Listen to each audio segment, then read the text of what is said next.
Say what? Oh, I just gotta put this in the wash real quick.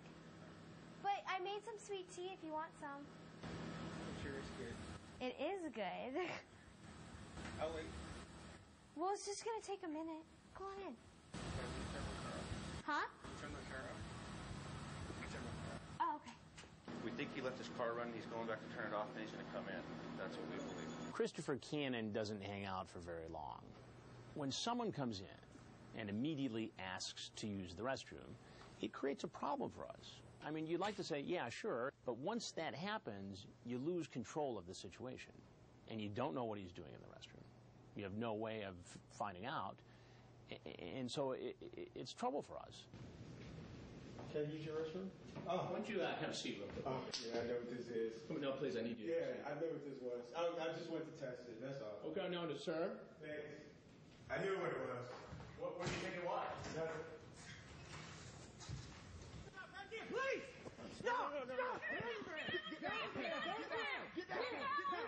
Get down! Put your hand behind your back. Okay. Put your hand behind your back. Okay, no. I wouldn't do anything. I just came by. Just working. Christopher Cannon didn't stay for very long. He got scared and bolted. You would think the more investigations you do, the more people would know what's going on and the more people would flee. But actually, it's been the opposite. The more we do it, the fewer guys flee. And I'm not sure whether that's because they know that law enforcement is doing a parallel investigation and they're going to get arrested, so they're not in a big rush to run out there, or whether in some cases they want to just get this off their chest. Just because Cannon didn't stick around and talk to me didn't mean he was out of trouble. Obviously, he was arrested by the police and did an interview with the police later, and we had access to that. What we've got here, basically you've been caught in a sting operation. Of course, that's why you're in handcuffs. I've seen it on TV. Who were you coming to meet? Whoever. What was her name? I can't. I'm so. But you drove 115 miles. I know. I kept saying to myself, why am I coming over here? What are you doing? What are you doing? Turn around. And how old are you? 33. 33. So you're twice her age. Yeah, I wasn't planning on doing it. I swear. I wasn't going to do anything. She kept talking about this swimming pool and chatting back with me, getting flirtatious with me. Why would you even have a sexual conversation with a 15-year-old? I really tried to avoid her when I first met her. Every time I get online, she initiate the conversation and, maybe, flirt a little bit. But I mean, you said you didn't initiate the conversation, but actually you did. She never talked to you. You said, hello, Natalie, because you saw her in a chat room. Yeah.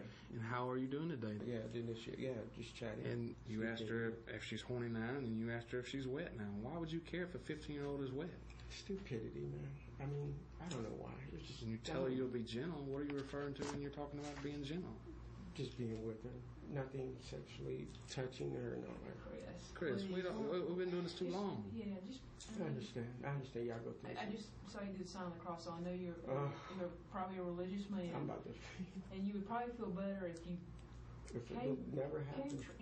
Never happened. It's funny.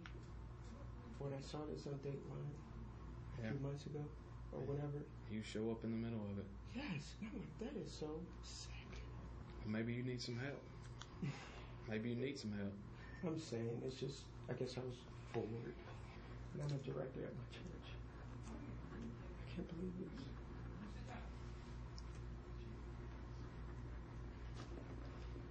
But it's going like a record or anything? Yes, sir, you're being charged.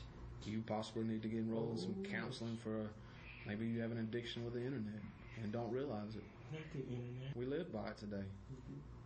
But I think you have a serious problem you need to get some help with. Not at your church, but somebody that's professionally trained to treat this. Mm-hmm. Here you have a guy who's a youth director at a church. The judge makes it very clear that you will not be going back to this job after engaging in this kind of activity. I'm going to suggest to you that as a condition of this bond, that you find another position in your church until this is resolved. So working with minor children is not one from this point forward. Do you understand that? Yes, right. Okay. Square that with what's on your MySpace website, where you talk about Jesus rocks. That's the struggle I'm facing. I keep trying